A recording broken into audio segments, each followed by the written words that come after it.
Hello and welcome back to the worst War Machine channel on the internet. I'm Dorian and it's time for another War Machine Weekly.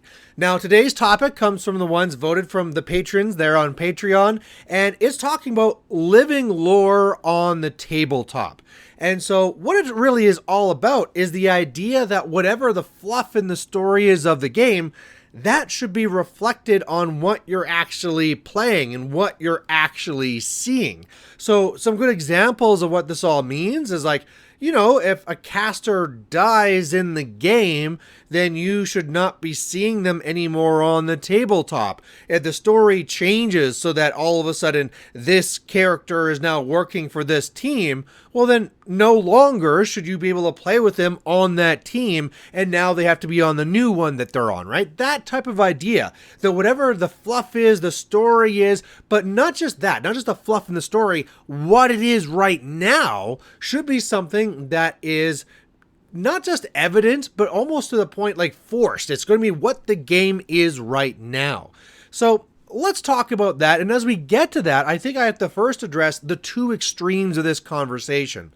On one extreme, you're going to be having the competitive players. They're like, I don't even know what the fluff is. When I go and I get into this game, I'm looking up point costs and I'm looking up rules and things like that. I'm not caring about what the fluff is behind this. You know what this is? It has 6 fury and blah, blah, blah, blah, blah. That's what that model is. You can make whatever little stories you want up, but that doesn't actually affect me. So don't go and change my game based on whatever the blah, blah story is right now. That's one extreme. The other extreme is the super fluffy side that just cares about the story, right? They're the ones where maybe when they make a list, they are making it already based on what the story is, and they're more caring about like the idea and the feel of the game, which is really driven by the story. And so their arguments going into this will be like, of course it has to reflect. How does it make any sense? You know, if I'm doing something where I'm having, you know, this character versus this character, but this one's already dead, or maybe they're the same character, or like this is version 1, this is version 2. These things just don't make any sense, right? We're playing this game so that, sure, we can be trying to compete with each other, but there's more so the story that's happening in there, right? We're not just playing with little, let's just put down bases. Why do we even have models whatsoever? We'll put down the base, you can write your numbers on it. No, of course the story matters. We care that these knights are attacking those werewolves and whatever crazy story is going on. Of course it's very important. Now, those are the two extremes, and of course you have everybody else in between that cares about things to different degrees and other things to different degrees as well. And so I think the next thing we want to do here is first say, like, look, all your opinions are valid. You know, if you are enjoying the game for one reason, I can't say no to that. That's you. You are enjoying the game for that reason. However, let's try and more objectively look at this and see what it would really mean to have some living lore that actually makes a difference on the tabletop. So let's look at some ways this could actually be done, right? We were talking about the idea where whatever is happening in the story is something that's relating there on the tabletop. Well, you could already argue that this happens to some regard, right? Already, the game is broken up into factions, so I'm not just like mixing things up whatever I want. I have to come in as a Cygnar faction. And that might sound very simple, but that's already the first step down to what this is really meaning, right? I can only use things that are part of this force, so that when I put them down, hey, that's a Khador army, this all makes sense. Also within this as well, I think it's good for us to realize that we have themes already. And so that's another part that's already kind of in the game. So when I walk in, I maybe not be playing just Cygnar and be able to throw in a bunch of swan things that, sure, they're all Cygnar, they'd work out.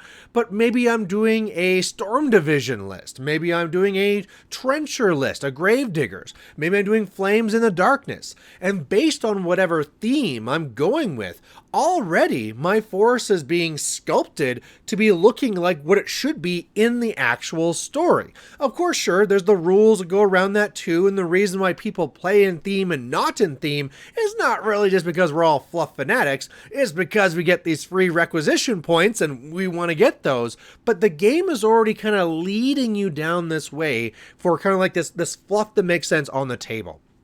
There's one more thing that's currently happening already, and that's the idea of characters, right?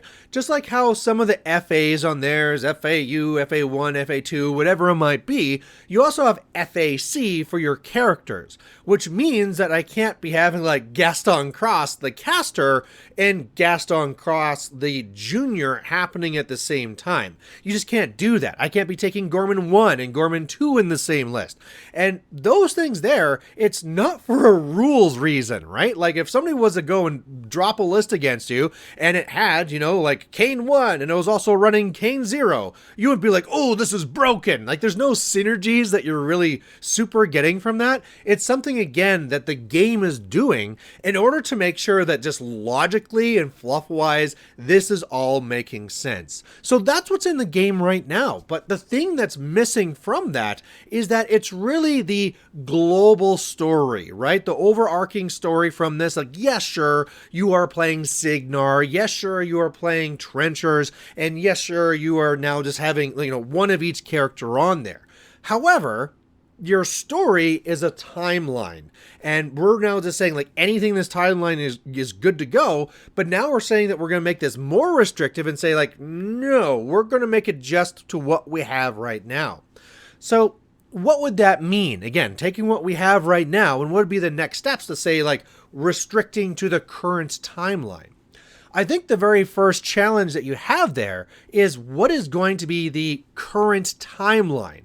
Is it going to be whatever is alive right now? That's what we're going to go, like, what is the situation right now? Or is there something that goes back a bit? And the thing that kind of is important with this is that we don't always get all of the story all at once, right? So it might turn up that when the next story comes out, oh yeah, it turns out this person killed this person and took this axe, whatever it is. Well, does that invalidate the games that happened before? Because we were playing them in that time zone. And so if we go and say we're always playing now, and then we look back in 6 months and it turns out like, oh, because of based on the story, this shouldn't have been happening there. Like, do we need to have a gray area? Is this kind of like a gray box of recent time? And maybe it's something where like there'll be major events. Maybe a big thing here is like, okay, when we go and we draw the line that this is going to be the infernal invasion, this is going to be drawing the line of like, this is what happened right here, and we're going to do everything onwards until we get to the next big thing, and that'll be our chunk of time. And that sounds inane, but it's very important that we say, like, if we want to keep this to current time, what is current time actually going to mean? So that's something that could be easy to find and easy put in place. But let's now talk about the next piece of this here too, because we are talking a little bit about dead casters. So the idea that, look, why are you playing this thing? Because it's already dead and gone. Well, that's another thing that'd be very easy to actually do. You could say that when something dies in the story, boom, there you go. It is no longer allowed to be taken in this new time area that we're started in here. That's just, sorry, they're dead. That's going to be leaving now. It's gone. And I think with that would make more sense. I mean, obviously, maybe not just dead, but as a character progresses, right? We have, 4 versions of some of these characters already. And so that means is if you move on from one to the next, well, sorry, those ones don't exist anymore. They're gone. We have Nemo 4. So if you like playing Nemo 1, 2, 3, sorry, they're gone now. It's not making any sense. To actually implement that would be very simple, right? It would just be a rule in the book saying that whatever the most recent model is that came out, that's the one you're going to play. Now, already when I say that, though, that's going to make you have some feel bads, right? Because they're like, well, wait a second. I got into this game because I like playing this caster, and now you're going to be invalidating my purchases. And this is going to be a phrase that's going to be very important to this topic. The idea of invalidating your models. The idea that because of this story and the background changes, now I can't take these models anymore. And there's the feel bads that are happening there. Now, on the positive side of it, as we're talking with one model, well, what that really means is that sorry you didn't like that one model. I'm sorry that your caster that you probably spent like 20-ish bucks on, you can't play anymore. But hey, like that's just a caster. That's not a big deal. Buy another one. Oh, Nemo 4 is how many dollars? Okay, well, that's a little bit more of an investment, but you get kind of where I'm going with. Then again, I guess the way that they do that sometimes wouldn't work whatsoever. A good example of this would be like how they rolled out Sturgis 1 and Sturgis 2. They came out at the same time in the same book, and you would read through and be like, oh wow, we have Sturgis 1, a new Signar caster. Flip, flip, flip. Oh, he's dead now. Now it's Sturgis 2, and it's in Crix. So obviously if this was a real rule, Premature Press would have to be more careful with these things and not release things that are already dead at the same time, but it's something that we should be keeping in mind in the way that we're actually doing this. Now, as soon as we talk about this and the idea of taking casters out, we talked about the negatives, talking about the feel bads of these things going away, but let's talk about the positives. Now, one positives that is happening here is you could be saying like everything that you're playing is in the current time of playing the game, but there's something else that we should be really looking at as an advantage for this sort of a concept, and that is even just the very idea that models can be going away, and the idea that your collection that you have, the game that you're playing, is not going to be based on everything. It's going to be restricted by some sort of amount. Back in the day when the Wills were still part of Privateer Press, they really brought up the idea that the big thing that's hurting War Machine right now is that we don't have a limited format.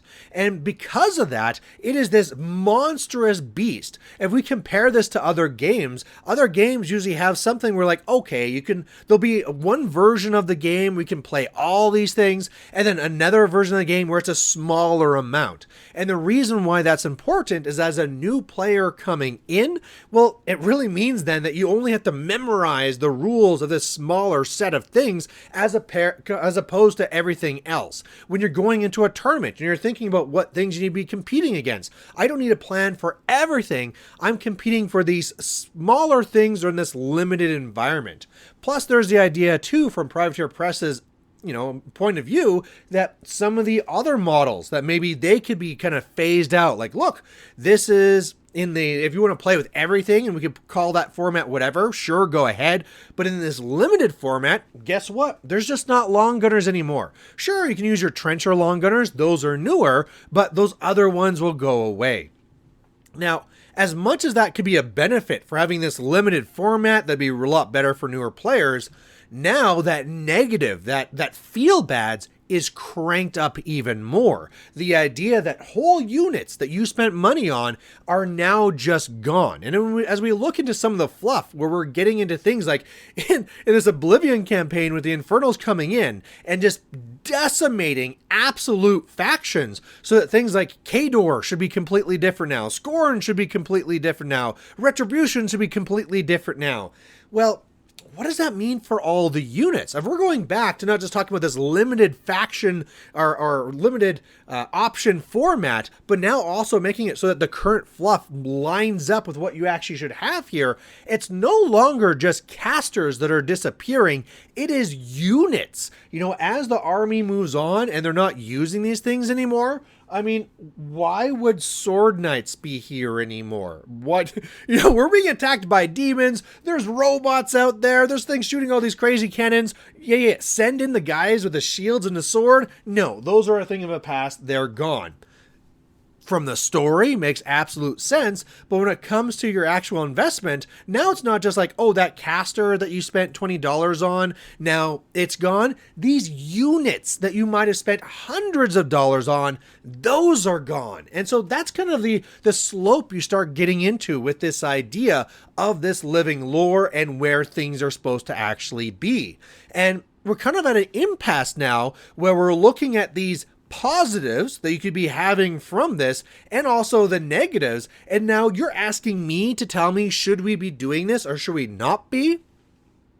I think there's another option.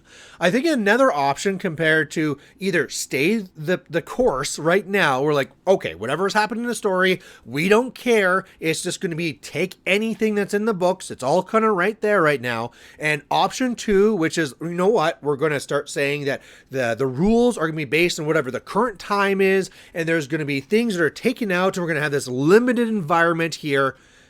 Maybe there's something else that can happen. Maybe there's a third option where we do both of these. And I think this actually very conveniently lines up with something that I was saying that Privateer Press should be doing anyway, which is the idea that every year, or maybe every 6 months even, there should be a story-driven campaign. And what that really means is that, release-wise, it could be like, okay, now we're going to be moving on to Orgoth or whatever else, but there is a story-driven campaign that really kind of helps the community come together on an idea, like, okay, we did our whole infernal invasion, now the Orgoth's coming here. For Privateer Press, it makes sense because now that's the time you're now releasing this Orgoth.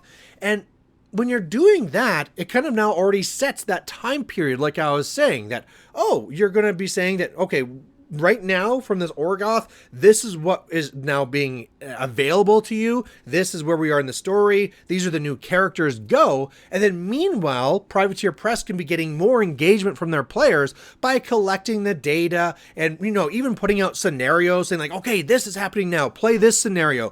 Bring me your details. Okay, now this is what's going to change. And at the end of this whole campaign, based on the feedback and the results from the community, well, now all of a sudden, oh, wow, this caster's going to die. And scoring lost ground over here, but minions, they're really coming into power. Whatever it is can be driven by the actual feedback of the players. And what that actually does then is has the player base engaged. Hey, what's the story right now? What's the big campaign? Where are things going? Oh my God, it almost looks like Signar is going to be like wiped off the map. Hey, tell your Signar players, they need to be getting out there and racking up some wins. Let's go and do this. Oh boy, now because they did this, there's now a Siege 3 model because now it's coming out as the big victor or is doing something, whatever. That can be something that comes up.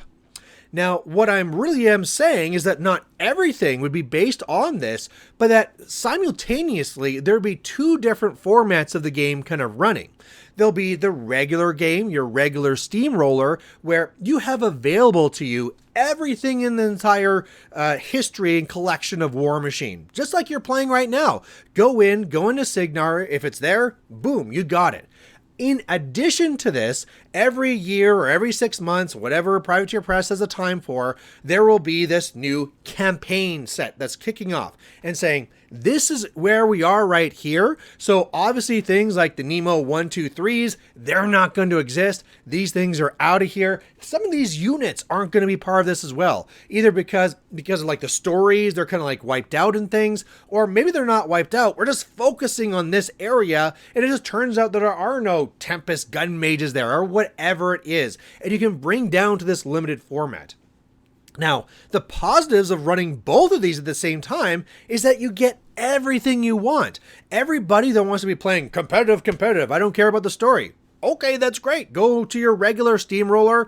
You're good to play. If you're a person that wants to be invested in doing things for the story, well, maybe you're doing that at home and just organizing those games or at the shop, whatever it is. Or maybe there'll be separate events set and like, hey, like this is going to be for the Orgoth campaign. Come in, just like here's a link to where the limited models are. Bring them in. We're going to be reporting these back to Privateer Press. It's going to be fantastic. These things can coexist at the same time. And I think that's the way that you get the win-win from all the groups. It's something that the competitive players would be fine with, like, sure, go ahead, do all the dirty work. We'll gladly take Siege 3 when it comes out and play it if it's good and not if it's don't. And then meanwhile, the fluff players are really getting everything they want. And if nothing else, I think you'd also be encouraging your competitive players to maybe be looking more at the fluff, because if you have your competitive player being like, oh yeah, I went to this tournament and I crushed everybody with my whatever caster, and then you got your fluff person like, do you know actually in the story right now, they're battling at the Battle of whatever, and it looks like your caster might die and might not be available in the future? They'd be like, what are you talking about? Or, if maybe it's a thing thing where if they do really good, another version's going to come out. Wow, like a Magnus 3? That'd be amazing. Get me invested. I want to try and rack up some wins now in this so we can try and get what we want. It's just a big win-win for everybody. So I think what we've now gone through is really made sure that everyone's really aware of what the idea of fluff on the table really means, and the negatives of it, the positives of it, and the way that we could be going forward with this that's really a win-win for everybody else. So with that, we're going to be pulling this to a close. I want to thank you all again for watching this. Again, a big thank you out to my patrons. You know, you're the ones that are always voting on this and telling me what I need to be covering here. So a big thank you to my content overlords, Darrell and David. Also to my manipulators, Adrian, Andrew, Dorian, Jordan, Kieran, and Sloth Monarchy. And otherwise, if you have any other thoughts on this, please post it down below. I know this can be a polarizing topic, or it might be one that people are like, who cares? Privateer Press is never going to do this. But hey, we're underneath new management, and maybe this is something that Faye does have planned. So we'll have to find out. So for all you guys watching this, thanks again, and we'll catch you later. Bye.